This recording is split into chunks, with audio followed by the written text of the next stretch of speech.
살아계신 하나님 아버지, 더운 날 저희들이 이 자리에 모였습니다.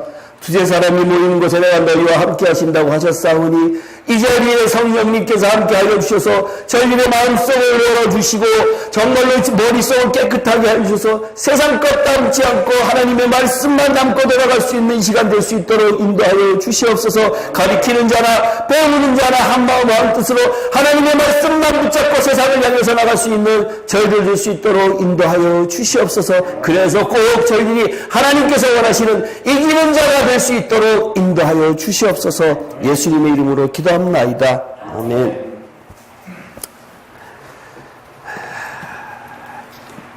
창세기 18장, 지난주 17장 했으니까요, 18장을 일단 읽고 교독하겠습니다. 제가 먼저 읽고요, 여러분들이 읽고요. 18장 1절부터 여호와께서 마므레 상수리 나무들이 있는 곳에서 아브라함에게 나타나시니라. 날이 뜨거울 때에 그가 장막문에 앉아 있다가 눈을 들어본 즉 사람의 신랑을 그가 그들을 보자고 장막문에서 달려나가 이르되 내 주여 내가 주께 은혜를 입었사오면 원하건대 종을 떠나 지나가지 마옵시고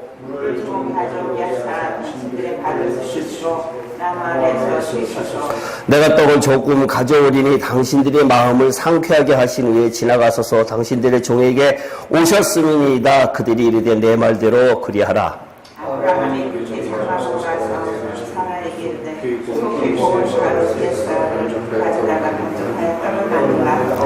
아브라함이 또 가축 떼 있는 곳으로 달려가서 기름지고 좋은 송아지를 잡아 하인에게 주니 그가 급히 유리한지라. 아브라함이 옮기도 가져와 그와 하인이 유리한 송아지를 가져다가 그들 앞에 세워놓고 아브라함이 오셨으며 그들이 먹으니라. 그들이 아브라함에게 이르되 네 아내 사라가 어디 있느냐. 대답하되 장막에 있나이다. 그가 이르시되 내년이 남되 내가 반드시 너희에게 돌아오리니 내 아내 사라에게 아들이 있으리라 하시니 사라가 그의 장막문에서 들었더라. 아브라함과 사라는 나이가 많아 늙었고 사라에게는 여성의 생리가 끊어졌는지라. 사라가 속으로 이르되 내가 노쇠하였고 내 주인도 늙었으니 내게 무슨 즐거움이 있으리요. 여호와께서 아브라함에게 이르시되 사라가 왜 웃으며 이르기를 내가 늙었거늘 어떻게 아들을 낳으리요 하느냐. 여호와께 하지 못한 일이 있겠느냐. 기한이 이를 때 내가 내게로 돌아오리니 사라에게 아들이 있으리라. 사라가 두려워서 부인하여 이르되 내가 웃지 아니하였나이다. 이르시되 아니라 내가 웃었느니라. 그 사람들이 그 소리를 내서 소돔으로 향하고 아브라함은 그들을 쫓아가라 함께 나가니라. 여호와께서 이르시되 내가 하려는 것을 아브라함에게 숨기겠느냐. 아브라함은 광야를 나가고 천천한 인으로 말미암아 복을 받게 될 것이 아니냐. 내가 그로 그 자식과 권속에게 명하여 여호와의 도를 지켜 의의 공도를 행하게 하려고 그를 택하였나니 이는 나 여호와가 아브라함에게 대하여 말한 일을 이루려 함이니라. 여호와께서 또 이르시되 성막을 하여리라 부르짖으니 크고 그 조사하기 심히 무거우니 내가 이제 내려가서 그 모든 행한 것이 과연 내게 들린 부르짖음과 같은지 그렇지 않은지 내가 보고 알려 하노라. 그 사람들이 거기서 나서 소돔으로 향하려고 아브라함은 여호와 앞에 그들로 섰다지. 아브라함이 가까이 나아가 이르되 주께서 의인을 악인과 함께 멸하러 하시나이까. 그 성중에 의인 50명이 있을지라도 주께서 그것을 멸하시고 그 50의인을 위하여 용서하지 않으시리까. 주께서 이같이 하사 의인을 악인과 함께 죽이심은 부당하오며 의인과 악인을 같이 하심도 부당하니이다. 세상을 심판하시는 이가 정의를 행하실 것이 아니니까.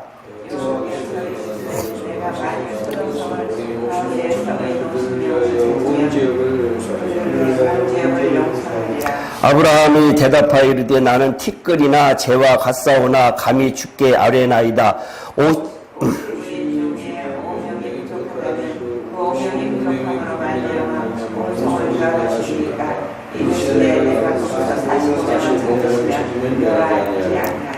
아브라함이 또 아뢰어 이르되 거기서 40명을 찾으시면 어찌하려 하시나이까. 이르시되 40명으로 말미암아 멸하지 아니하리라.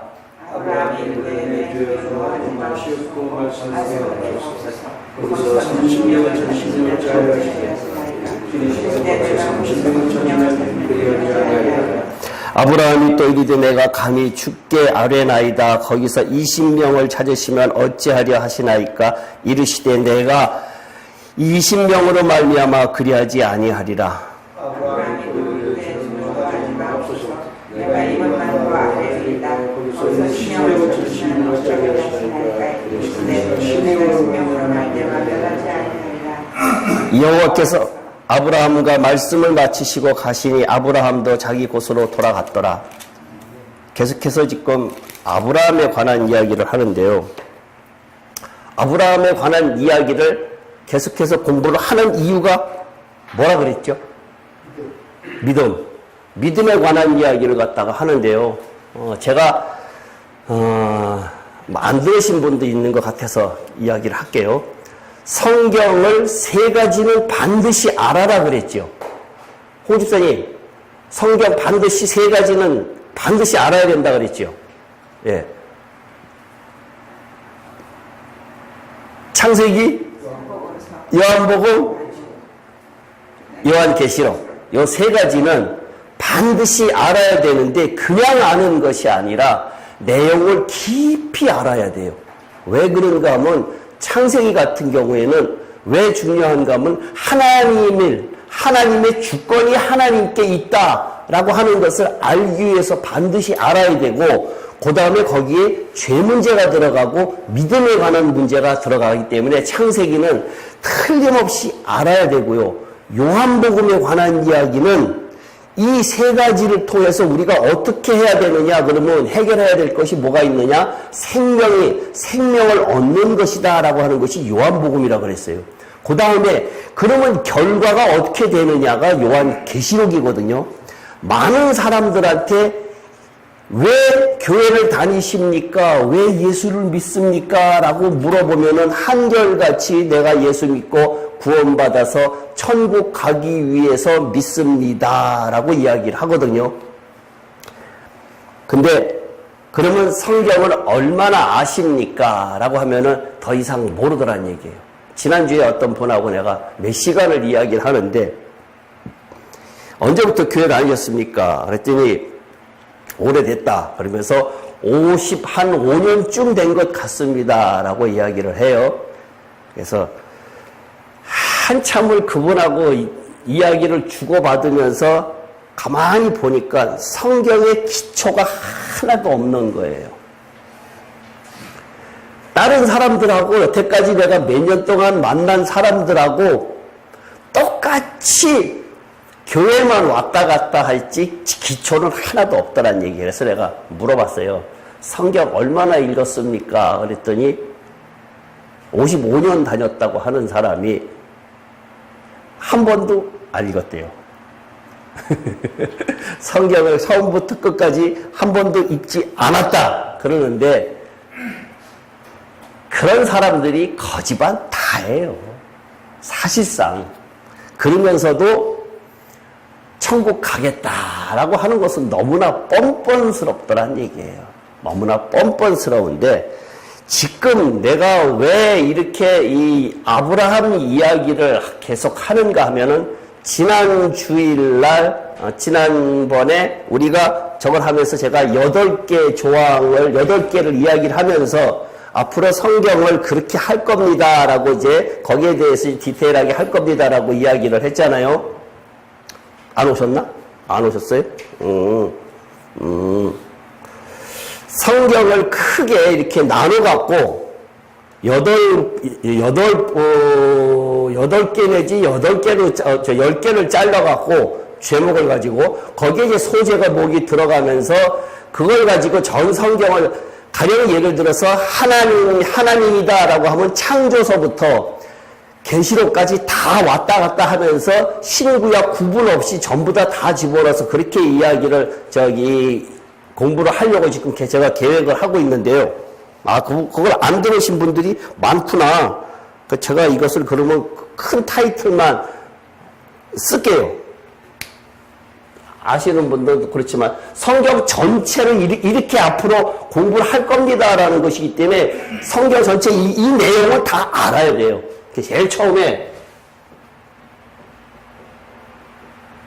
하나님의 존재, 두 번째 뭐라 그랬죠? 타락? 네. 타락. 세 번째 소명. 부르심. 네 번째 율법과 그리스도의 법과 예, 율법.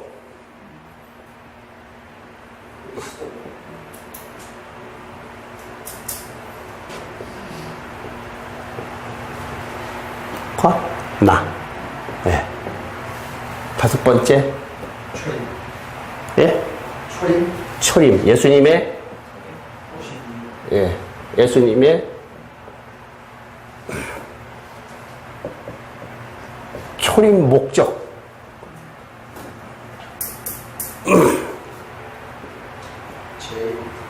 그 다음에 재림. 심판.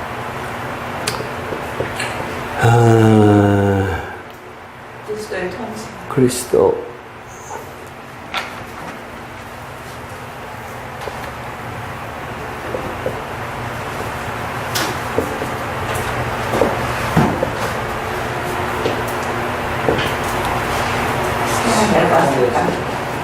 새 하늘, 새 땅,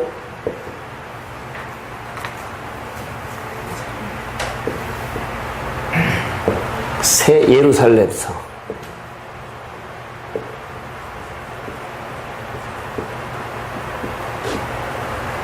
이것이 큰 제목이거든요.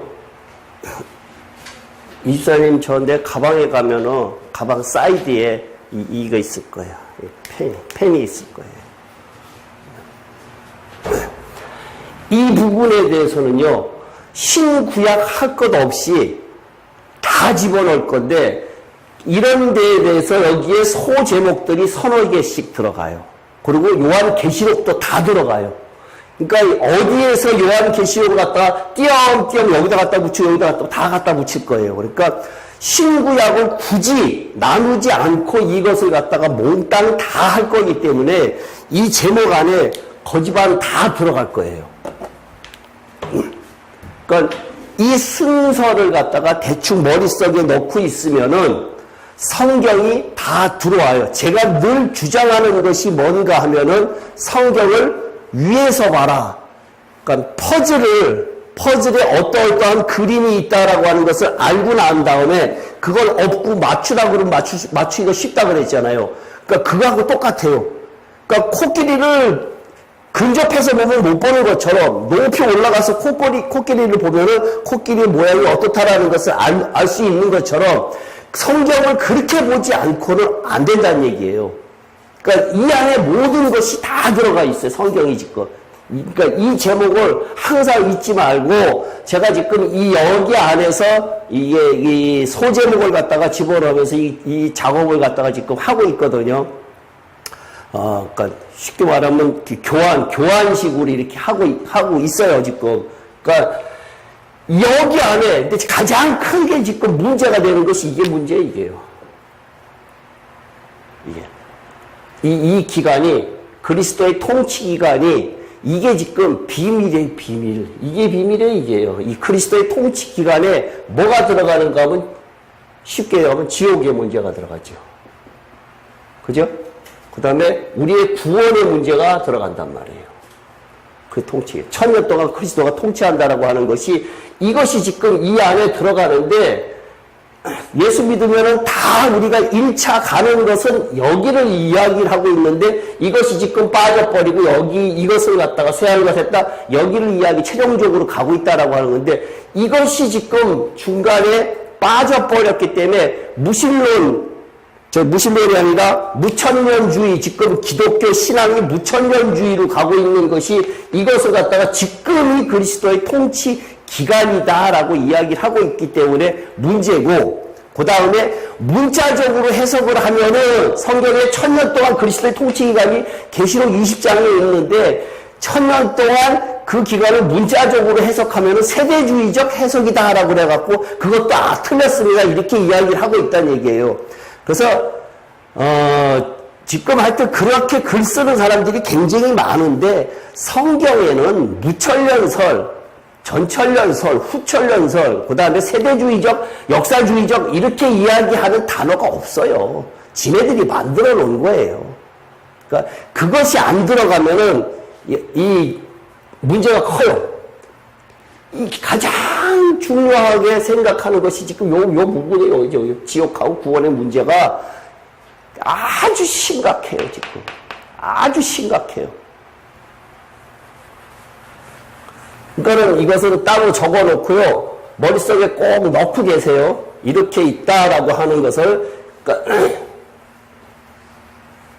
지금 왜 여기 아브라함에 관한 이야기를 갖다가 12장부터 24장까지 창세기에 있는 것을 이것을 왜 굳이 아브라함 것을 갖다가 뽑아서 이야기하는가 하면은 굉장히 중요한 것이 아브라함이 우리에게 믿음의 조상이다라고 하고 있는데 하나님께서 아브라함을 선택을 하고 난 다음에 어떻게 이끌어 가시고 어떻게 결말이 나는가라고 하는 것이 우리를 하나님께서 선택을 하셔서 어떻게 이끌어 가고 있다라고 하는 것이 거지반 다 그 안에 압축돼서 들어가 있다는 얘기예요. 그러니까 그것을 굉장히 중요하게 아브라함의 사건은 사건을 아는 것이 아니라 크게 흐름을 알아야 된다는 얘기예요. 그럼 쉽게 우리가 배운 거 다시 복습하는 의미에서 12장에서 아브라함을 처음에 불렀어요. 12장에서 부르고 난 다음에 가나안 땅으로 가라. 그러니까 내가 지시하는 곳으로 가라라고 하면서 그때 순종을 하면서 온 것. 그 다음에 13장, 14장에서 어떠한 일이 일어나는가 하면은 가나안 땅에 도착을 하고 난 다음에 오집사님 아브라함 이야기 잘 모르세요? 아시죠? 예. 13장에서 사라를 뺏기는 사건이 나오고 14장에서 헤어지면서부터 그 다음에 롯과 헤어지면서 그돌라움의 연합군에게 폐퇴해서 잡혀가는 장면이 나오고 그 다음에 15장이 중요한 것이 나오는데 15장에서부터 비로소 뭐라고 이야기를 했는가 하면 그때부터 구원이다라고 이야기를 하고 있었단 말이에요. 제가요.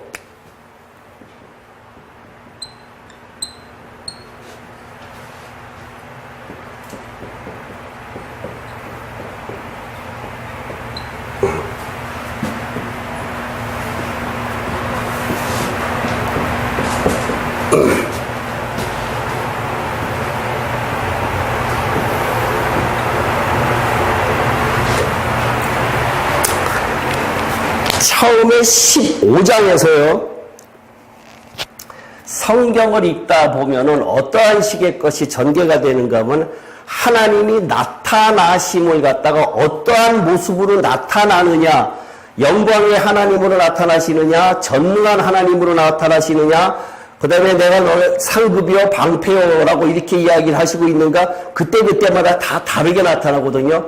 요한계시록에 7교회가 나와요. 요한계시록에 7교회가 나오면은 그 교회에 예수님께서 처음에 예배소 교회에 나타나신 것이 7별과 7촛대 사이에 거니시는 이가라고 이렇게 하는데 그것부터 7교회 처음부터 잠깐만 읽을게요. 나타나시는 모양만 읽을게요. 요한계시록.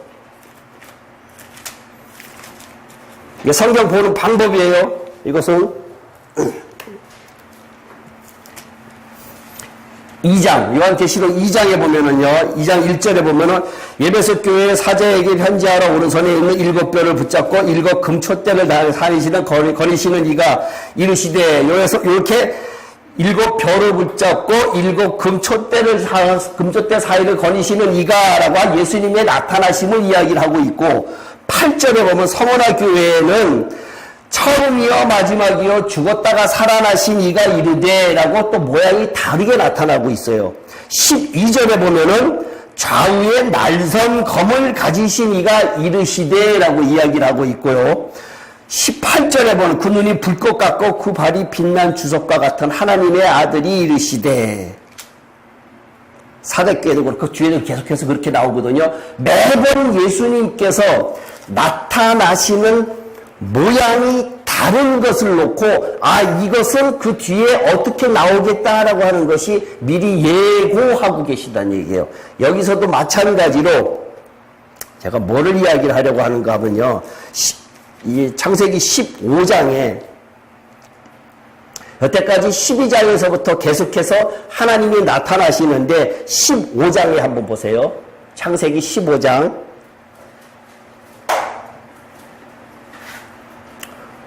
1절, 이후에 여호와의 말씀이 환상 중에 아브라함에 임하여 이르시되 아브라함아 두려워하지 말라.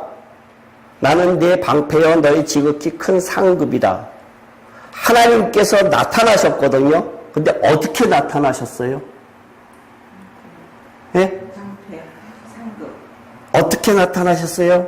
말씀이 환상 중에 나타나셨어요. 그죠? 환상 중에 나타나셨거든요. 제가 왜 환상이라는 단어를 중요하게 여기는가 하면은 요 뒤에 나타나는 모양이 하나님께서 여호와께서 이르시되 여호와께서 나타나시되 이렇게 지금 계속 이야기를 하고 있는데 15장, 16장 여기에 17장까지 나타나는 모양이 다르게 나타냈는데 거기에는 다 환상이다, 이상이다 이런 식으로 나타난 것이지 직접적으로 나타나신 것은 아니라는 얘기예요. 왜? 하나님께서 나타나시면은 인간은 죽어요. 근데 18장에서 오늘 18장에서 본 것은 어떻게 나타나셨는가 하면은 어떻게 나타나셨지요? 18장 1절에 보면은요. 아브라함에게 나타나시니라 라고 하면서 어떻게 나타나셨어요? 눈을 들어본 적 사람 셋이 맞은편에 서서 이렇게 해갖고 사람의 모양으로 나타나셨어요.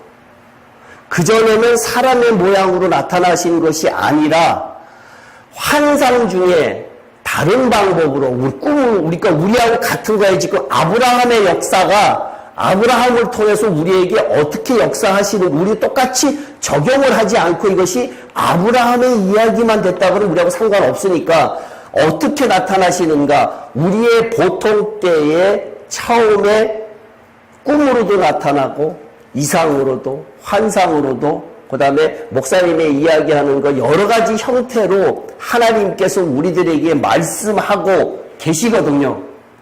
이 말씀하고 계시는 모습이 처음에 나타나는데 18장에는 유독스럽게 사람의 모습으로 나타나셨는데 셋이잖아요. 사람 셋. 한 분은 하나님이시고 나머지 둘은 천사예요. 육신을 입고 온 하나님, 그 다음에 쉽게 말하면 이제 그리스도죠. 그 다음에 나머지 둘은 천사인데 육신을 입고 온 천사를 이야기를 하는 거고 근데 이때 왜 여기에 나타났는가 하면은 17장에 어떠한 사건이 있는가 하면은 어떠한 사건이 있지요? 15장에서는 내가 너의 자손을 이와 같이 줄 거라라고 이야기를 하고 있어요. 근데 그 자손이 뭐라고 있는가 하면은 그리스도다라고 그랬거든요. 하나님께서 아브라함을 부른 목적이 뭘까요? 홍지사님을 부른 목적하고 똑같아요. 아담을 창조한 목적하고 똑같아요.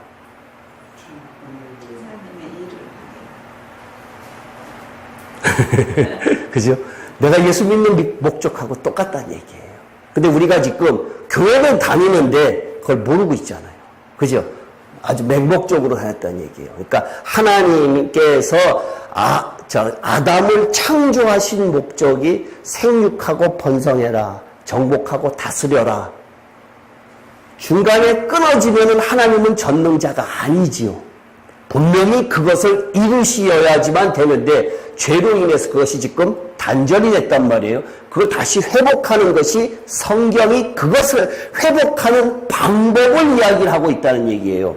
방법을 이야기하고 있는데 그것을 대표적으로 지금 창세기에서 아브라함을 통해서 우리에게 아브라함의 일생 하나님이 나타나시고 하나님께서 어떻게 13장 14장에서 케어하시면서 15장에서 어떻게 접근을 하느냐, 내가 너한테 내가 이렇게 돌본다. 13장 14장에서 돌본다. 그 다음에 15장에서 너의 자손이 이와 같을 것이더라 라고 하면서 그리스도다라고 이야기를 하고 있는 것을 그때야 비로소 영이 하나님과 연결되기 시작한다는 얘기예요. 그러면서 16장에서 무슨 사건이 나는가 하면 하갈을 통해서 이스마엘을 낳는다는 얘기예요. 하나님께서 약속을 해서 너를 의롭다라고 칭해주기 시작을 했더니 이제는 내가 이제는 신앙이 있으니까 내 멋대로 하려고 해라고 하는 것이 율법인 이스마엘을 낳은 거란 얘기예요. 자, 재밌는 이야기 할게요. 주일날 3시에 영어 공부를 해요. 우리 집사님하고 최 집사님하고요. 지난주에 어떤 사람이 이제 왔어요. 부부가 왔는데, 예배를, 최 집사님이 예배 드리는 걸 가서 놓고 이야기를 했어요. 예배 드리는 그 시간을 놓고 이야기를 하는데, 그게 어떻게 된 거냐. 그래서 예전에 이렇게 됐고 했던 그래서 지금은 1시간에 끊었다라고 이야기를 하면서 그랬더니, 그 여자분이 부부가 같이 오셔갖고 하는 소리가, 예배는 너무나 엄숙하니까 그것을 갖다가 그렇게 짧게 드리면 안 된다. 짧게 이야기하면 그래요. 그러니까 정교회 갔더니 3시간씩 드리더라. 미사 2시간씩 한다. 이렇게 이야기를 하면서 우리가 총실에 어떤 교수라 그랬죠. 어떤 교수가 예배학을 갖다가 썼는데 그 세미나도 가보고 책을 읽었는데 그 하나 드리는 그거 묵도서부터 시작을 해서 축도까지 하나 하는 것을 갖다가 쫙 설명을 했는데 그것만 봐도 너무너무 은혜가 됩디다라고 이야기를 해요. 그 예배의 의식에 대해서. 그러면서 그 사람이 조금 니케아 공회 때 그것을 갖다가 인증을 해갖고 여태까지 우리가 온 것 아닙니까? 이렇게 이야기를 하길래 가만히 제가 이야기를 들어보니까 그래서 조금 이제 제 마음에는 안 들어서 뭐라 그랬는가 하면은 성경의 예배 예식에 대한 예법에 관한 것이 성경에 있습니까? 라고 했더니 없대요. 그러면 니케아 공회에서 그것은 사람들이 한 거 아닙니까? 그랬더니 그렇다는 얘기예요. 그 예배의 의식을 너무나 잘하는 것은 아직도 그 말한 그분은 구약시대에 살고 있습니다. 율법입니다. 라고 이야기를 했더니 얼굴이 조금 일그러지더라고요. 썩 좋은 표정이 못 되더라고요. 사람들이 그것을 모른다는 얘기예요. 자기가 율법이 뭔지 그리스도의 법인지 이것이 모르면서 그러면서 그 일주일에 하루를 갖다가 선택을 해갖고 거룩하게 드려야 되는 것 아닙니까? 일주일에 하루를 선택을 해서 거룩하게 드리는 것 맞아요? 틀려요?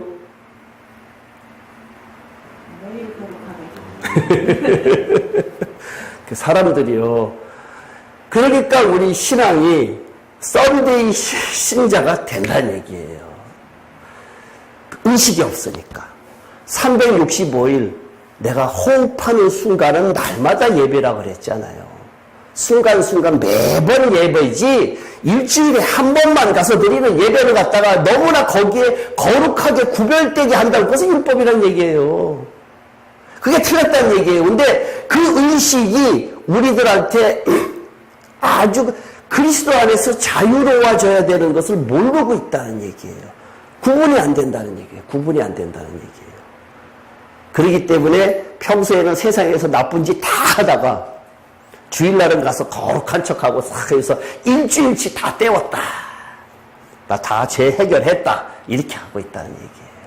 그러니까 그런 것들이 율법이다. 라고 하는 것. 근데 신앙의 출발은 율법 맞아요. 하갈을 낳은 것이 율법 맞아요. 하갈이 이제 갈라디아서에서 율법이다라고 이야기를 하고 있잖아요. 율법의 자식이다. 그 다음에 이삭은 언약의 자식이다라고 약속의 자식이다 이야기를 하고 있는데 그러면 율법을 안 지켜야 되느냐 하면 절대 아니란 얘기예요. 율법의 실앙의 출발은 맞아요. 근데 그 율법을 어떻게 적용해야 되느냐? 제가 이야기했죠. 중요한 것이라고 그러면서 이야기를 했는데 그 율법의 준 이유 죄를 깨닫게 하기 위해서. 그 다음에 선생님 몇 번 이야기했는데 첫 번째는 죄를 깨닫기 위해서. 그 다음에 우리가 할 수 없다는 내 안에 죄가 있다라고 하는 것이, 그죠? 내 안에 죄가 있다라고 하는 것은 율법을 남한테 적용하는 것이 아니라 나한테 적용해라라고 하는 것이고, 그 다음에 세 번째, 그 율법 나는 지킬 수 없다. 내 힘으로는 못 지킨다. 이 세 가지가 율법을 준 목적이란 얘기예요. 거기에서 벗어나면 안 된다는 얘기예요. 이것을 율법 갖고 대부분 다 어떻게 하느냐? 다른 사람한테 적용해요. 다른 사람한테. 그것을 성경이 하갈을 통해서 이스마엘을 낳은 것이 어떠한 것을 이야기를 하는 건가 하면은 내가 힘이 있을 때에 내 힘으로 지키려고 하는 것, 내 힘으로 교회가 열심히 하려고 하는 것은 다 율법이란 얘기예요. 내 힘으로 하갈을 통해서 하나님께서 15장에서 분명히 사라를 통해서 네 몸을 통해서 낳겠다라고 약속을 해줬는데 그것을 갖다가 기다리지 못하고 내가 내 힘으로 내 멋대로 하고 있는 것 자체가 그렇다. 성경의 그러한 대표적인 예가 혹시 우사라고 아세요? 우사? 우사 아세요? 우사? 우사 이야기 혹시 아세요? 장로님?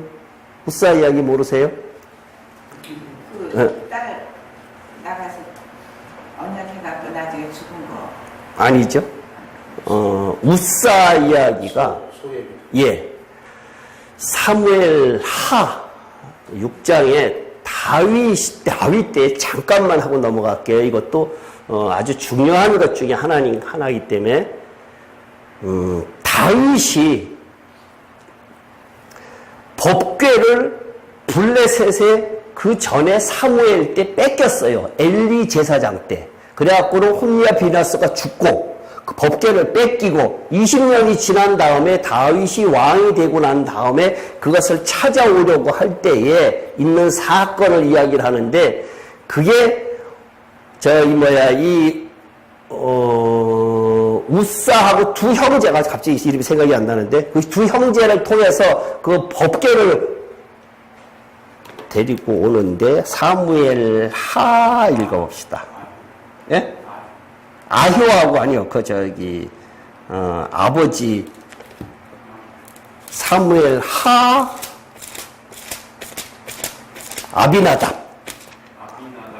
아비나답 집에 있는데 그것이 하여튼 그 중간에 거는 빼고요. 아비나답 집에 가갖고 아효하고 우사가 그 형제가 그것을 갖다가 이제 새 수레에다가 싣고 옮겨서 그것을 다윗 성에 다시 가지고 오는 그 작업을 하는데 다윗이 20년 동안 법궤를 뺏기고 있었기 때문에 마음이 불편했는데 그것을 데려오면 올 때에 아주 멋있는 수레에다가 그것을 법궤를 옮겨 싣고 이제 다윗성에 올 때 다윗이 좋아갖고 춤도 치고 그러는데 소가 타작마당 앞에 가갖고 뛰었어요. 뛰는 때에 법궤가 흔들어서 넘어지려고 하니까 우사가 그걸 잡았어요. 법궤를 잡았는데 잡아서 죽었어요. 즉사를 했어요. 다윗이 그것을 보고 원망을 해요. 하나님께 원망을 하는데 왜 하나님의 일을 위해서 소가 뛰었기 때문에 법궤가 넘어지는데 소를 죽여야지 왜 우사를 죽입니까? 사실상 그렇잖아요. 뛴 것은 서고 붙잡은 것은 넘어지지 않게 그 귀중한 거라고 해서 붙잡았는데 덜컥 그런 일이 있었다고요. 왜 그것을 놓고 하나님께서 우사를 죽였느냐라고 하는 그것이 뭔가 하면은 제가 지금 이야기하고자 하는 그 키가 지금 하갈의 그 율법 이야기를 하는 거란 얘기예요. 하나님께서 법궤는 어떻게 옮겨야 되는가 하면은 혹시 아세요? 법궤는 제사장들이 어깨에 메고 옮겨야 돼요. 법이 그렇게 되어 있어요. 하나님께서 그렇게 만들어 놨어요. 반드시 어깨에 메고 옮겨야 되는데 그것을 수레에다가 싣고 편하게 옮기려고 했단 얘기예요. 하나님의 법을 어겼어요. 우리가 하나님의 일을 한다고 하면서 하나님의 뜻대로 해야 되는데 하나님의 뜻대로 하지 않고 내 멋대로 하나님을 위한다고 하면서 하는 일이 다윗하고 똑같은 우사를 죽이는 결과가 나타난다는 얘기예요. 아주 쉽게 우리가 범할 수 있는 죄 중에 하나라고요. 이것은 수레에 끌지 않고 어깨에 매라고 하는 이야기는 우리 신약적으로 재해석을 하면은 십자가예요. 십자가. 하나님의 말씀은 그것을 순종하고 따라가려고 하면은 어깨에 매는 것처럼 아주 무겁고 힘든 거란 얘기예요. 그것을 편하게 수레에 싣고 옮기는 것은 하나님께서 원하시지 않는다라는 것을 다윗에게 알려주는 건데 그것의 그 사건을 통해서 우리에게 주는 것은 우리가 교회에서 교회를 위한다고 하나님의 뜻을 위한다고 우리 멋대로 하는 것은 다 하나님의 법에 어긋났다라는 얘기를 하는 거란 얘기예요. 근데 우리가 가장 쉽게 범할 수 있는 것이 율법이란 얘기예요. 율법. 그 율법은 남한테 적용하는 것이 아니라 나한테 적용하라는 얘기예요. 나한테. 그 율법을 내가 내 힘 있을 때에 낳고 난 다음에 일어난 일이 하나님께서 17장에서 어떠한 일이 일어나요? 17장에서 창세기 17장에서 할례해라. 할례를 해라 라고 이야기를 하고 있어요. 그러니까 하나님과 우리하고 우리가 예수를 믿고 교회로 왔다 갔다 하고 뭐 저 직분도 받고 이랬어요. 그래갖고는 15장을 지나서 16장 율법도 지키는 척하고 이러고 있었는데 그 다음에 하나님께서 우리들에게 요구하시는 것은 할례를 행하라 라고 하는 것은 할례의 의미는 뭐예요? 십자가의 의미예요. 십자가의 의미 완전히 죽어라. 99세 내가 할 수 없을 때 내가 율법으로서 율법 지키지 없을 때 내가 할 수 없습니다. 아까 세 가지라 그랬잖아요. 그 중에서 내가 율법을 지킬 수 없습니다라고 그때에 비로소 하나님께서 나타나셔서 99세에 나타나셔서 그 다음에 18장에 일어나는 일들이 일어나기 시작을 한다는 얘기예요. 그러면은 십자가에 죽기 이전까지의 하나님께서 아브라함을 갖다가 부른 사건은 어떠한 관계를 이야기를 하는 건가 하면은 하나님께서 아브라함을 부르셨잖아요. 부르세 처음에 12장부터 할례 받기 전까지는 뭐예요? 종의 종. 종의 관계예요. 하나님과 아브라함과의 관계는 종의 관계란 얘기예요. 종의 관계. 17장이 하고 나서 18장부터는 어떠한 관계가 되는가 하면 그 다음에 뭐 같아요? 뭐 같아요? 읽을게요. 이제는 어떠한 18장에서 아브라함에게 나타나십니다. 어떠한 모습으로 나타나는가 하면 야고보서 2장 23절을 한번 볼게요. 야고보서 2장 23절 다 같이 크게 야고보서 2장 23절 크게 읽어볼게요.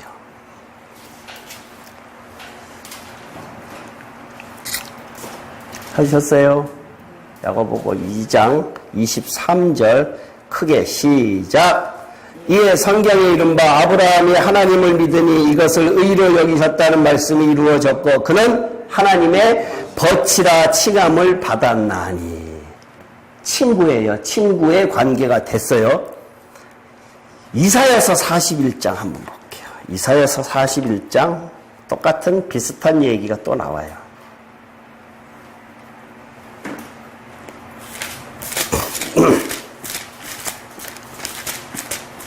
이사야 41장 8절. 8절이요. 시작. 그러나 나의 종도 이스라엘아 내가 택한 야곱아 나의 벗 아브라함의 자손아. 이렇게 하나님께서 우리는 하나님을 향한 종이지만 하나님께서 우리들에게 가까이 나타나실 때에는 종의 관계가 떠나서 십자가에 죽고 난 다음의 관계는 친구의 관계. 지금 제가 계속해서 이야기하는 것은 신앙의 성장성을 이야기하고 있다고 그랬어요. 성경 전체가. 그러니까 신앙을 예수 믿었을 때 처음에 불렀을 때에 종의 관계로 끝을 맺으면 안 된다는 얘기예요. 지금. 그 다음에 종 다음에 오늘 이야기할 때 십자가에 죽고 난 다음에 여기 창세기로 이야기하면은 할례를 하고 난 다음에 관계는 친구란 얘기예요. 친구. 하나님과의 관계가. 그 다음에 이삭을 바치는 장면이 나오죠. 이삭을 바치는 장면은 뭘까요? 이 관계는 하나님과의 관계가 아들. 이걸 다시 이야기를 하면은 자체가 구체적으로 아들이다. 그러면 첫 번째, 이기는 자. 그 다음에 성경에서는 이제 후손이다. 라고도 이야기를 하고. 그 다음에 천열매 성도다.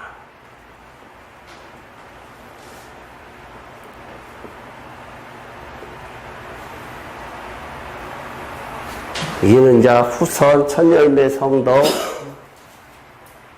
이렇게 그 다음에 교회, 그리스도의 몸, 그 다음에 교회의 지체. 이렇게 성경은 다양하게 이야기를 하고 있거든요. 성경이 이렇게 다양하게 이야기를 하고 있는데 이것을 성전과 그리스도와 나의 관계에서 또 대입을 해보자는 얘기예요. 최집사님은 자꾸만 그게 무슨 말인지 모르겠다라고 노차 이야기를 하니까 지금 이러한 관계를 놓고 이야기할 때 종이다 라고 하면은 여기에서의 의미는 성경에서 성전과 그리스도와 나 하고 했을 때 그 성전 있죠. 성막. 여기 뭐라 그랬죠? 바깥마당이라 그랬죠. 예? 이게 종의 관계가 바깥마당이에요. 종의 관계가 바깥마당인데 왜 여기에서 바깥마당이냐고 하면은 처음에 하나님께서 부르셨지요.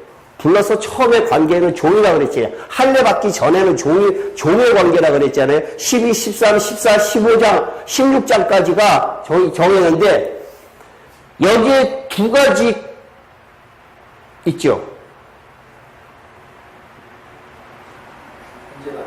번제단.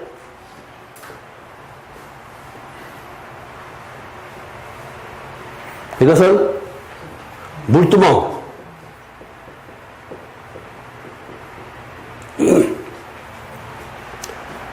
이 종의 관계에 있을 때는 여기에요.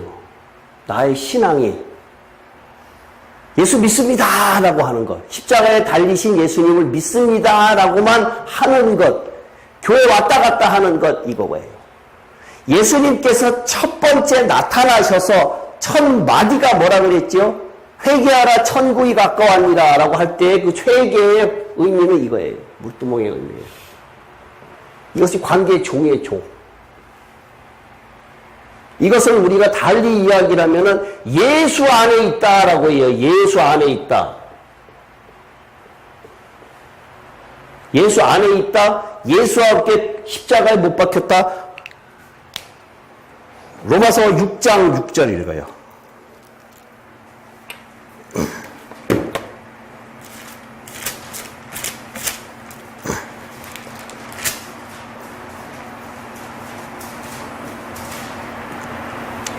(6장 6절이요) 우리가 알거니와 우리의 옛사람이 예수와 함께 십자가에 못 박힌 것은 죄의 몸이 죽어 다시는 우리가 죄에게 종로로 타지 아니하려 함이다.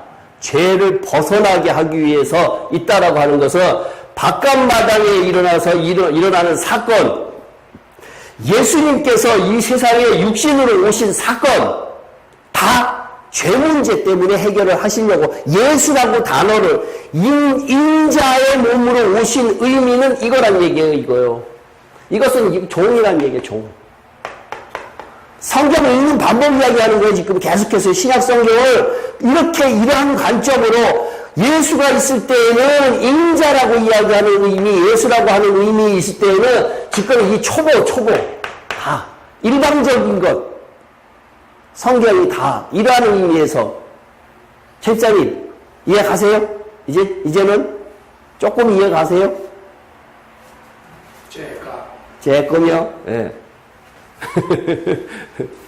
계속 반복해서 계속 하니까 훨씬 조금 이해가 가죠, 이제는요. 예? 예. 그러니까 이 의미가 이 성전, 이 성막이라고 하는 이 구약 시대의 성막이 왜 지금 그렇게 중요하게 따지냐 하면은 그리스도가 내가 내 안에라고 그리스도가 이야기를 하고 있잖아요. 그러니까 그 의미가 뭐냐라고 했을 때 우리는 지금 예수 믿으면 다 내 안에 성령이 들어와 계시는 줄 알고 있는데 그것이 아니라는 것을 지금 내가 계속 이야기를 하는 거란 얘기예요.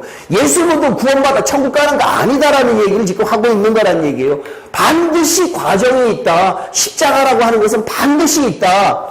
7년 대환란이라고 하는 의미가 십자가의 십자가에 반드시 연관이 있는데 7년 대환란 없습니다라고 좀 신학적으로 이야기를 하고 있다는 얘기예요. 많은 사람들이 7년 대환란 그거 우리는 교회는 그 사람들이 이야기하는 거 교회는 휴거됩니다. 환란 전에 휴거됩니다. 이렇게 이야기를 하고 있는데 왜 공짜로 거저먹으려고 그러냐 이거예요. 거저먹는 거잖아요. 이렇게 되면은 예수 믿고 거저먹으려고 그래. 거저먹고 올라갈래. 사람들이요, 제가 성경을 갖다 이렇게 참 몇 시간씩 이야기를 하고 나누면은 많은 사람들이 저한테 질문하는 것 중에 하나가 어떻게 하다가 그거 알게 됐어요? 라고 질문을 해요. 어떻게 하다가 알게 됐어요? 라고. 그 사람들의 심리 속에는 뭐가 있는가 하면 번개 맞고 싶어 해. 엑기스로 떠서 딱 떠주고 나도 너처럼 될 것 같아. 이렇게 이야기한다는 얘기예요. 근데 하나님께서는 사람마다 다 달란트가 다르고 생긴 게 다 다른 것처럼 루트가 다 달라요. 다 똑같지 않아요. 근데 사람들은 한결같이 100이면 100 다 나하고 한참 이야기하고 나면은 그거 어떻게 하셨어요? 라고 루트를 알고 싶어 한다는 얘기예요. 그럼 제 입에서 뭐라 그러니? 뭐라 그러니 알아요? 하나님 앞에 나가서 물어봐라. 하나님하고 관계지 나는 전할 뿐이다. 나는 단지 이것을 내가 알고 있는 것을 전할 성경을 갖다가 알고 있는 거니까 그 다음에 하나님하고의 관계다. 그건 내 영역이 아니다. 이렇게 이야기를 한다는 얘기예요. 제가 구원할 수 없잖아요. 저는 단지 성경을 몰랐던 것을 알려주는 역할을 하는 것이 제 역할이고 자라나게 하시는 분은 하나님이시란 얘기예요. 그러니까 자꾸 저한테 그걸 어떻게 아셨어요? 라고 이야기하는 것을 그렇게 번개 맞고 싶어하는 심리가 있다는 얘기예요. 공짜로 먹고 싶어하는 심리. 그것을 7년 대환란 전에 우리는 휴거됩니다. 그렇게 이야기하고 있는 것이 지금 교회가 다 그렇게 이야기하고 있단 말이에요. 교회는 환난 전 휴거입니다 라고 이야기를 하고 있어요. 하나님의 자식을 왜 환난에 집어넣게 하겠습니까? 라고 이야기를 하고 있다는 얘기예요. 환난이 왜 있어야 됩니까? 십자가가 왜 있어야 됩니까? 라고 하는 의미를 모르기 때문에 하는 얘기란 얘기예요. 반드시 환난은 있는 것이거늘 담대하라, 내가 세상을 이기었노라. 예수님께서 분명히 이야기를 하고 있었단 말이에요. 그러니까 여기에 이 관계가 있어야 되고, 이 관계가 어떠한 관계인가 하면은 율법이라는 얘기예요. 율법을 지키려고 애를 써야 물두멍에서 번제단에서 내 죄를 알 거 아니에요. 내 죄가 해결이 되잖아요. 율법을 지키려고 애를 쓰는 거, 하가를 통해서 이스마엘을 낳는 장면, 바깥마당이에요. 근데 아직은 우리는 율법도 죄 안 지키고 있다는 얘기예요. 그러면서 어떻게 천국 간다라고 이야기하는 것이 틀렸다는 얘기고요. 신앙이라는 게 이렇게 만만하지 않다라는 얘기를 하는 거고요. 이게 예수 안에 있는 것이, 죄의 몸이 죽어 다시는 죄에게 종로로 타지 않는 단계가 여기고, 거기에서 넘어가고 여기가 어디예요? 예? 성소. 그죠? 성소.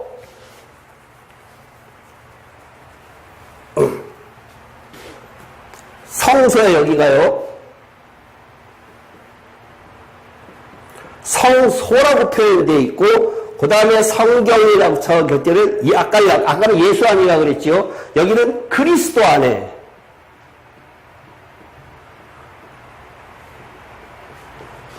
그리스도 안이라고 했을 때요. 근데 이것이 곧 성령. 그리스도 안이라고 해서 성령의 의미거든요. 그러면 여기에요. 이게 친구. 친구의 의미예요. 이것은. 그럼 로마서 6장 6절에요. 예. 예수와 함께 옛사람이 십자가에 못 박혔다. 예. 그러면 제 생각은 내가 십자가에 못 박혔으니까 예. 자녀가 되는 걸로 생각을 했는데 예. 그러면 그리스도와 함께 못 박혔다 이렇게 돼야 되네요. 그렇죠. 그 다음에 나중에 그리스도 예수 안에 있는 자에게는 정죄함이 없다 이렇게 나오거든요. 로마서 8장 1절에요. 예, 그러니까 우리가 가야 할 곳은 결국은 이거란 얘기예요. 여러 번 이야기했죠. 지성소라는 얘기예요. 지성소에 라고 이야기를 하고 있으니까 지금 계속해서 신앙의 성장성을 이야기하고 있다고 했죠. 그러니까 세입사님이 예전에 신앙의 성장성이 성경에 어딨어 그렇게 이야기를 한 적이 있었기 때문에 제가 지금 계속 이야기를 하는 거란 얘기예요. 신앙의 성장성을 계속해서 지금 이야기를 하는데 성경에 어디에서 이야기하느냐에 따라서 다르다라고 그랬어요. 제가. 이것은 종에게 이야기하는 것이냐, 친구에게 이야기하는 것이냐, 이것은 자녀에게 이야기하고 있는 것이냐, 다르다.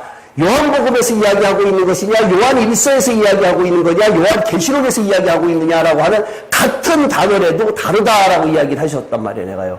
로마서에도 10장 9절 10절에도 같은 구원이 있는데, 로마서 9장, 10장 9절에 있는 구원하고 10장에 있는 구원하고 다르다라고 이야기를 하고 있단 말이에요. 그러니까 그런 식으로 성경에 어디에 쓰여있고 어떻게 있느냐라고 하는 것이 이러한 단어적 의미를 모르고 보면은 해석이 안 돼요. 그게 것 같아. 근데 지금 교회에서 대부분의 목회자들이 강대상에 설교하는 것이 예수가 그리스도, 그리스도가 예수고 그거지 그걸 굳이 구분하려고 해라고 이야기를 하고 있는 것은 제가 볼 때는 정말로 무식하다는 얘기예요. 나눠져 있다는 것을 모르기 때문에 이야기를 하는 거란 얘기예요. 분명히 그리스도와 함께 십자가에 못 박혔나니? 라고 하는 것하고 예수와 함께 십자가에 못 박혔나는 것이 다르다는 얘기예요. 분명히 다르다는 얘기예요. 여기의 의미는 친구라고 그랬죠. 친구라고 하는 의미는 요한복음 15장을 한번 볼게요.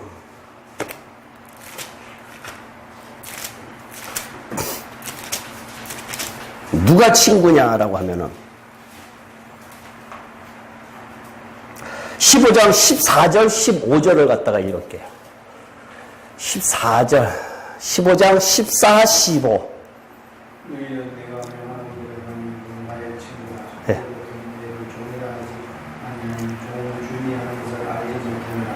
너희를 친구라 하여 내가 내 아버지께 드린 것을 다 너희에게 알게 하였으니라. 14절에요. 너희는 내가 명하는 대로 행하면 곧 나의 친구라. 그러면 지금은 친구, 이제부터는 너희를 종이라 하지 아니하리니 종은 주인이 하는 것을 알지 못함이라. 너희를 친구라 하였느니 내가 내 아버지께 들은 것을 다 너희에게 알게 하였습니다. 라고 이야기를 하고 있어요. 그러면 제자들한테 지금 하는 이야기거든요. 15장이에요. 요한복음 15장에 절반을 넘어섰고 한참 예수님하고 제자들하고 많은 사역 이후에 지금 거지반 3분의 2 지점에 왔을 때 비로소 예수님께서 내가 너희를 처음에는 종으로 불렀는데 이제는 종이 아니라 친구다라고 인정을 해줬다는 얘기예요. 그렇다고 예수님하고 맞먹는다는 얘기가 아니에요. 신하고 맞먹는다는 의미가 아니라 느낌상 그러한 관계를 이야기를 하는 거라는 얘기예요. 그러면 친구는 어떻게? 서로의 뜻을 알아요.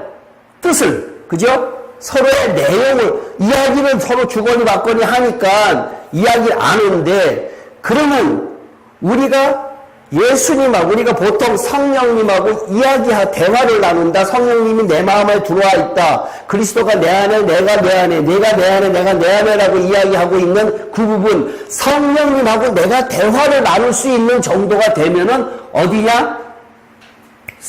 성소 친구의 관계란 얘기예요. 친구. 그것이 성령이 내 마음속에, 그리스도가 내 마음속에 들어오면은 성소의 개념이 있는데 여기에는 뭐가 있어요? 7 촛대가 있죠.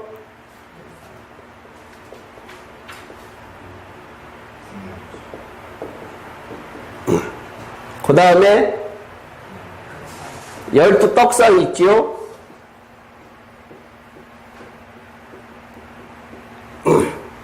여기에 분향단 있지요.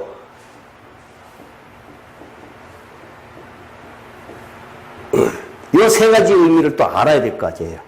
성령이 내 안에 들어와서 내가 이야기를 하려고 하면은 촛대, 이것을 예수님께서, 하나님께서 이 세상에 오신 예수를 갖다가 보내신 목적이 요한복음 1장에, 요한 1서 1장에 보면은 뭐라고, 나는 세상의 빛이라 그랬어요.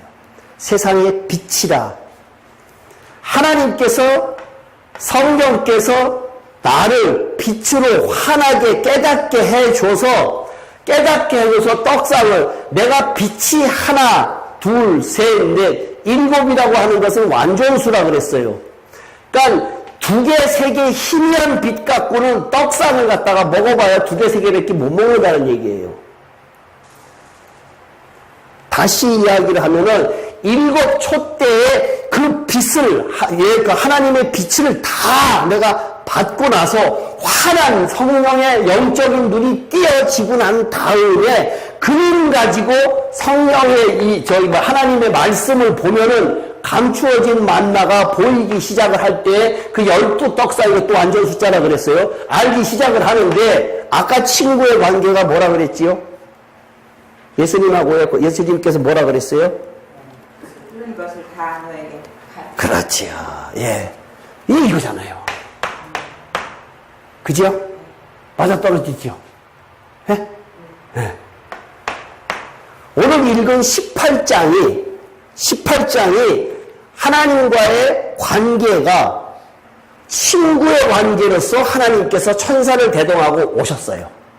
천사를 대동하고 오셔갖고 무엇을 아브라함하고의 친구의 관계에서 하나님께서 하실 일을 알려줘요.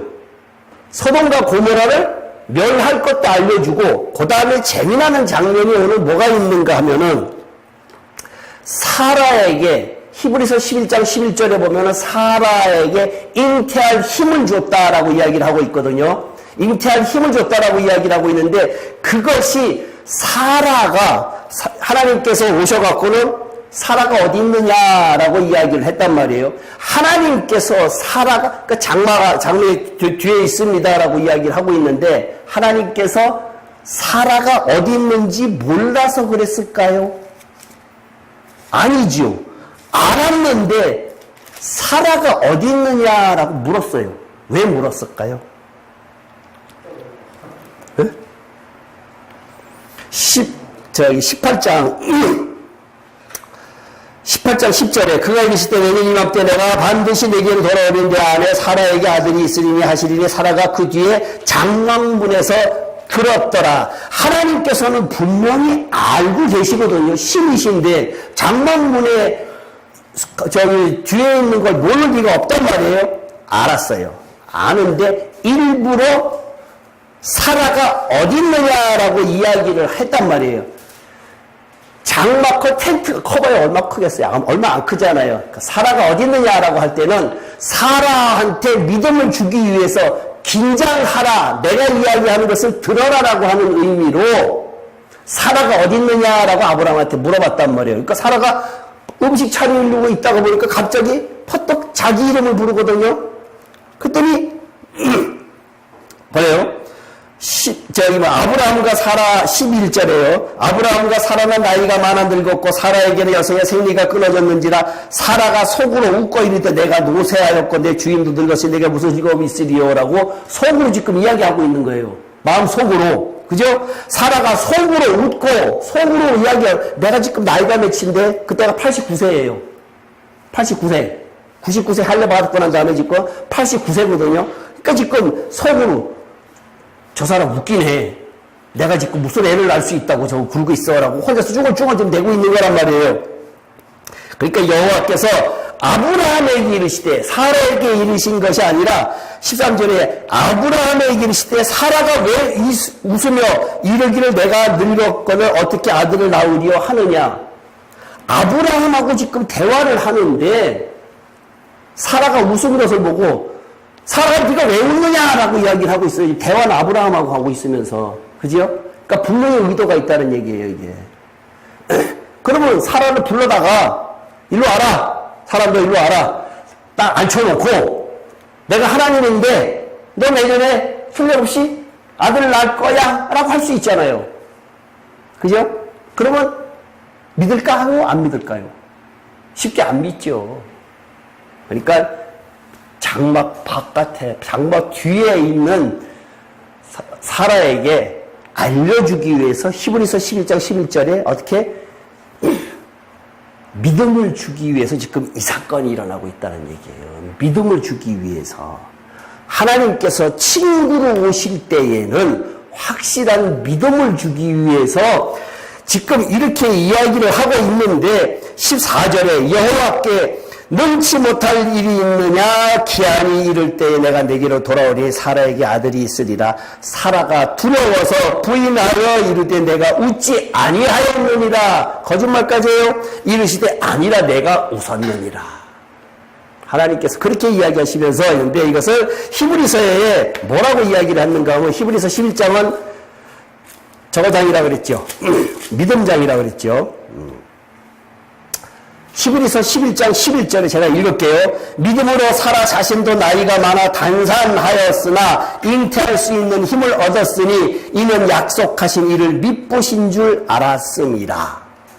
하나님께서 아브라함에게 나타나셔서 사라에 관한 이야기를 하는 것은 아브라함에게만 주는 것이 아니라 사라에게도 똑같은 믿음을 주기 위해서 하셨다고요. 이러한 지금 사건이 일어났거든요. 그러고 나서 아버지의 뜻이 뭐다? 아까 예수님께서 요한복음 15장에서 이야기한 것이 아버지의 뜻을 서로 아는 것이 주거니 받거니 하는 것이 친구의 관계다 그랬잖아요. 우리 안에 그리스도가 있어야 내 안에 그리스도가 있어야 그리스도가 나하고 이야기를 하고 내가 그리스도 안에 있어야 십자가에 그리스도와 함께 십자가에 못 박혔나니 이제 내 안에 내가 사는 것이 아니요 내 안에 그리스도다라고 이야기하는 것은 내 안에 그리스도가 뭐예요? 성령이라는 얘기예요. 아시겠어요?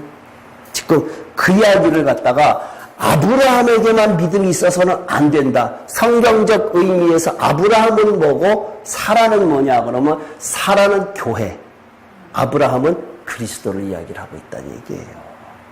그러니까 그리스도하고 교회하고 연합해서 연합해서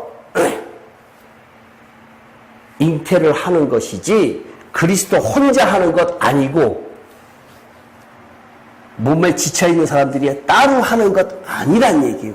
하나님께서 인간을 창조한 목적은 생육하고 번성해라라고 하면서 정복하고 다스려라고 하면서 결론적으로 이야기하고 있는 최종적인 단어는 결국은 아까 이야기 지은 새 예루살렘 성이 맞아요. 새 예루살렘, 그래서 다른 말로 표현하면 교회 건축이다 이야기를 하고 있어요. 우리 저 성경에서 이야기할 때는 교회 건축이다라고 이야기를 하고 있고, 우리는 그 돌이다, 모퉁이 돌이다라고 이야기를 하고 있고, 돌이 다, 그러니까 거기서 돌이 하나의 건축자의 돌 쓸모가 있으려면 정 맞아야 돼요. 정 맞아서 딱 맞게끔 들어가야 된다니까. 정이 뭐냐 이게요. 십자가라는 얘기예요. 것이 지금 일관성 있게 아브라함을 통해서도 믿음을 놓고 이야기하는 것은 지금 그런 식으로 같이 이야기를 하는데, 여 분양단은 뭐냐 이거예요. 분양단. 네, 분양단. 그건 헌신이에요. 헌신. 내 몸을 의의 병기로 드려라. 거룩한 삶. 거룩이라는 단어가 뭐라 그랬죠? 지난번에 제가 한번 이야기했었는데, 거룩. 우리 보고 거룩해진다 그러잖아요. 거룩해서요. 구별이에요. 구별. 세상하고의 단절, 세상하고의 구별된 것. 그러니까 내 몸을 세상에서 벗어나서 하나님 앞으로 나아갈 수 있는 헌신하는 몸이 분향단이라는 얘기예요. 분향단. 그것이 거룩이에요. 거룩. 여기에서는 의롭다 칭했다 그랬지요. 15장에서 창세기 15장에서 내 자손이 이와 같을 것이다 라고 하니까 아브라함이 믿음이 의롭게 되었다라고 이야기를 하고 있단 말이에요. 이것은 여기에서는 의롭게 되었다. 영이 의롭게 되는 것이에요. 영이 의롭게 되는 것이요. 영. 이것은 혼이 의롭게 되는 것. 혼이 의롭게 되려고 하면은 반드시 영적으로 성령이 내 안에 있지 않고는 내가 아무리 노력을 해도 내가 거룩해지지 않아요. 혼이 변화되지 않아요. 혼은 본성이기 때문에 내 안에 있는 것은 죄이기 때문에 내가 죽어야지, 십자가에 그리스도와 함께 죽어야지 그것이 내 안에서 역사하지, 죽지 않고는 역사 안 해요. 조금 이해가 가셨어요 이제? 예? 이 부분이요? 예. 이 부분은 나중에 하더라도요. 일단은 오늘 이야기한 것은 하나님께서 여호와가 소돔과 고모라를 멸하려고 오신 것, 그 다음에 사라에게 믿음을 주러 오신 이유가 친구로서 나타냈을 때에 예수님께서 제자들에게 이야기한 것이 뭐냐? 하나님의 뜻을, 아버지의 뜻을 니네들이 알라라고 하는 것이, 그것은 영적으로 아는 것이지, 이 관계에서 영적으로 내 안에 성령의 빛이 오지 않고는 내가 아무리 성경 수십 번, 수백 번 읽어도 어두움에 있지, 결코 율법 아래 있지, 결코 이쪽에 있지 않아요. 성령에 있지 않아요. 그러니까 여기에서 여기 건너가려고 하면은 반드시 두 가지가 해결돼야 돼요. 번제단하고 물도망하고. 번제단은 뭐라 그랬죠? 번제단. 어떤 게 번제단? 우리 지금 신약시대에 번제단의 삶이 어떤 거라 그랬지? 홍 집사님? 그때 대답했는데. 예? 그때 대답했는데 왜 잊어먹었어요? 번제단. 제가 어떤 권사님한테 번제물이 뭡니까? 이 사람들은 1년에 한 번씩 번제물을 가지고 소나 양이나 갖고 오는데, 권사님의 번제물은 뭡니까? 라고 했더니 헌금하잖아요. 이렇게 이야기했다. 내가 그런 얘기까지 들었거든요. 그러니까 우리의 번제물, 지금 우리 신약시대에 우리 양과 소를 가져가는 것이 아니라 우리들의 번제물은 날마다 우리 그리스도 안에서 자유라고 그랬잖아요. 날마다 간증의 삶이에요. 간증의 삶. 24시간 간증의 삶. 그것이 번제물이에요. 번제물. 나의. 그 번제물을 가지고 그 다음에 회개하는 삶을 살아야 비로소 회개하는 삶을 살라 그러면 그 율법 지키려고 노력을 해야 된다는 얘기예요. 아까 로마서 6장 6절에 옛사람이 예수와 함께 십자가에 못 박힌 것은 죄의 몸이 죽어 다시는 죄에게 종노릇하지 않는다. 내가 이 몸뚱어리가 죄다. 죄에게 종노릇하지 말자. 율법 지켜야 돼요. 그게 출발이에요. 신앙의 출발. 아직 여기도 안 있어. 여기 왔다 갔다 해. 왔다 갔다. 바깥 마당하고 바깥으로 아직 왔다 갔다 하면서 천국 가는데 죽으면 택도 없는 소리예요. 택도 없는 소리. 아니에요. 이해가 가지요. 재밌잖아요. 그 집사님. 그죠? 얼마나 재밌어. 이 강의 휘가 어려운 강의예요. 힘든 강의예요. 신구약을 다 넘나들면서 하는 강의란 얘기예요. 그냥 어느 한 분야 알아갖고 이렇게 못해요, 이거. 근데 내가 이거 오래되지 않았다 그랬잖아요. 알려줬어요. 성령께서 자꾸만 성경을 읽으면서 자꾸만 연관이 되더라고요. 이렇게 계속해서 연관이 되니까 여러분들한테 자신있게 내가 이야기를 하는 것이지. 그렇지 않고 공부해서 몰라요. 이거 성경 이거 두꺼운 거 공부하면 20년, 30년, 40년 해도 알겠어요, 이거요? 몰라요. 그러니까 제가 지금 이렇게 이야기하는 거 제가 하는 거 아니에요. 성령께서 여러분들 특별히 사랑하셔서 정말로 이기는 자 되라. 이 자리에 오는 것 자체가 정말 영광, 은혜. 이 자리에 오시는 것 자체가 정말 은혜. 오라고 그렇게 해도 안 오는데 정말 은혜란 얘기. 이런 이야기 정말 못 들어요. 솔직하게. 제 자랑할 이유가 하나도 없어요. 그러니까 이런 거 이야기 들을 수 없어요. 신구약 다 따져가면서 아브라함 이야기 해가면서 이거 성막 이야기 하면서 이거 다 신구약 따져가면서 하려고 하면요. 사실상 이거 제 머리가 나빠서 다 못해요. 일부러 외우려고 그러면은요. 나이가 들어서요.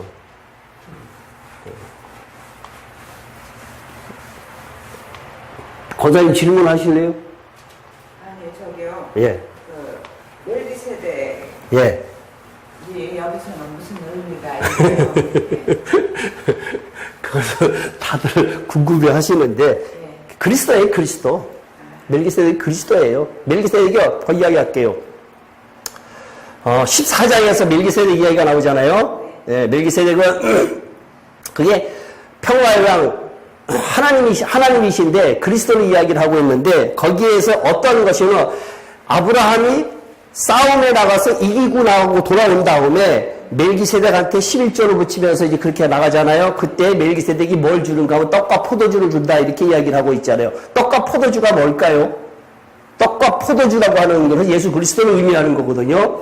예수 그리스도를 의미하는 것은 곧 생명이라는 얘기예요. 그러니까 세상하고 싸워서 이기는 사람한테 생명을 주지 교회 왔다 갔다 하는 사람한테 생명을 주지 않는다라고 하는 의미예요.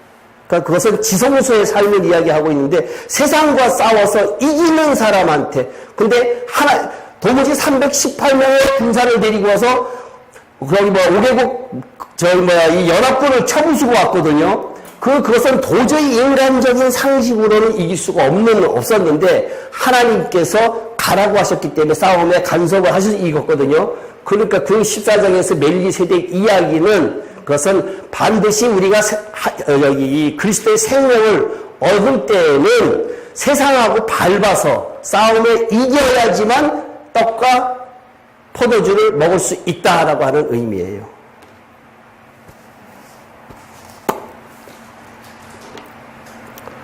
또 질문 있으세요? 하세요? 오늘 여기까지 할게요. 기도할게요.